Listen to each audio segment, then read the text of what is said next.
दोस्तों, सांस लेने के तकलीफ को हमारे मेडिकल भाषा में बोलते हैं डिस्पनिया। डिस्पनिया के 4 तरह का होता है। एक तो बहुत ज़्यादा चलने में सांस फूलना, उसको बोलते हैं 1। थोड़ा सा चलने में सांस फूलना, उसको बोलते हैं 2। और बाथरूम जाने में सांस फूलना 3। और बैठे बैठे सांस फूलता है तो 4। डिस्पनिया के ग्रेड्स होते हैं। तो सांस फूलना का कारण और उसकी क्या क्या करा जा सकता है उसके लिए, वो मैं आपको बताने वाला हूँ। जब भी सांस फूलता है तो याद रखिए ये ऑक्सीजन की कमी हो रही है हमारे बॉडी को, और उसको मेकअप करने के लिए बॉडी क्या करता है, सांस की स्पीड बढ़ा लेता है। जब भी सांस फूलने की बात होती है, देखेंगे सांस की जो नॉर्मल ब्रीदिंग होती है वो रैपिड हो जाती है, इसको टैकिप्निया भी बोलते हैं। तो उससे क्या होता है, सांस छोटे छोटे होते हैं, सैलो ब्रीदिंग होती है पर बार बार होती है, लेता है छोड़ता है, लेता है छोड़ता है, इसको सैलो ब्रीदिंग भी हम लोग बोलते हैं। तो ये एक कारण है। दूसरा, खून कम होने से भी ब्रीदिंग ज़्यादा स्पीड ले लेते हैं। जब आपको एनीमिया हो तब भी खून कम होने से भी हमारा सांस, क्योंकि एनीमिया मन मालूम है हीमोग्लोबिन जो होती है वो अगर कम हो तो ऑक्सीजन लेके कैसे जाएगा। अच्छा, चेस्ट में टाइटनेस होती है। जब भी सांस फूलती है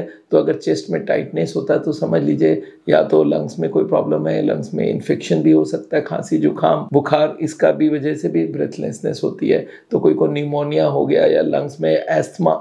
हाँ, एक और, अगर सांस फूलने के संग अगर वीजिंग हो रहा है, वीजिंग मतलब सो सो का आवाज हो रहा है, तो समझ जाइए ये आपकी एस्थमा ब्रोंकाइटिस की वजह से हो रहा है। तो क्रॉनिक, इसको COPD भी बोलते हैं या एस्थमा बोलते हैं। ये बीमारी में ये देखा जाता है हमारी जो सांस की नलियां हैं वो छोटी हो जाती है, उसमें पानी जम जाता है, उसमें कंजेशन हो जाता है। अच्छा, सांस फूलने के संग अगर कफ हो रहा है और उसमें बार बार कफ आ रहा है तो ये समझ लीजिए ये चेस्ट में इन्फेक्शन हो चुकी है, और ये कफ का मतलब ये। अच्छा, बैठे बैठे सांस फूले तो ये बहुत सीरियस बात है। सांस अगर फूल रहा है तो ये हार्ट फेलियर के लक्षण हो सकते हैं। आपको मालूम है, जब बहुत सारे लोग ऐसे होते हैं जिनको एंजाइना, जब सांस फूलता है तो ये एंजाइना की वजह से होता है, ब्लॉकेजेस की वजह से भी सांस फूलता है। कुछ लोगों को दर्द नहीं होती है, वो बोलते हैं मेरा सांस फूल जाता है चलते वक्त।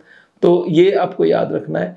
दोस्तों, एक तरह की और सांस फूलती है जिसको बोलते हैं पैरोक्सिज्मल नॉक्टर्नल डिस्पनिया। मतलब दिन भर ठीक है, रात को सोने जाते हैं, जैसे ही फ्लैट्स होते हैं सांस फूल जाते हैं, इसका मतलब लंग्स में पानी जमा हुआ है। तो ये हार्ट फेलियर के केसेस में होता है, जिनका भी पंपिंग पावर कम होती है उनको इस तरह के काम होती है। तो अगर आपको सांस फूल रहा है, आपको बोलने में तकलीफ हो रहा है सांस के फूलने की वजह से, तो आप ये समझ लीजिए या तो लंग्स में प्रॉब्लम है, या तो हार्ट में प्रॉब्लम है, या तो खून कम है, या चेस्ट में इन्फेक्शन हो गया है, या हार्ट अटैक के बाद ही हार्ट फेलियर में ऐसा होता है।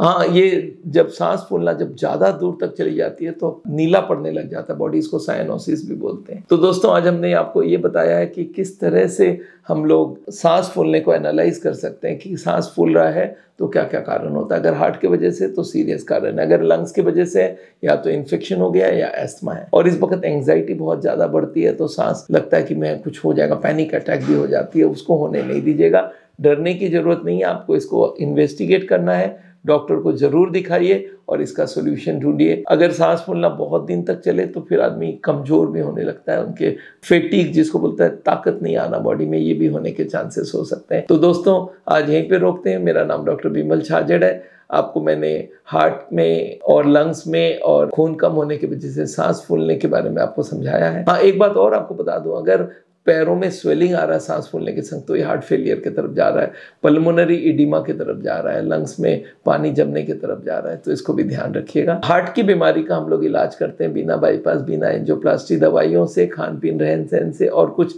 नॉन इन्वेजिव टेक्निक से। आप हमारे कोई भी क्लिनिक में जाके हमारे डॉक्टर से मिल सकते हैं, मेरे से वीडियो कंसल्टेशन कर सकते हैं, और मुझसे मिलना है तो देहरादून आके मेरे से मिल भी सकते हैं। थैंक यू सो मच, मिलते हैं आपको।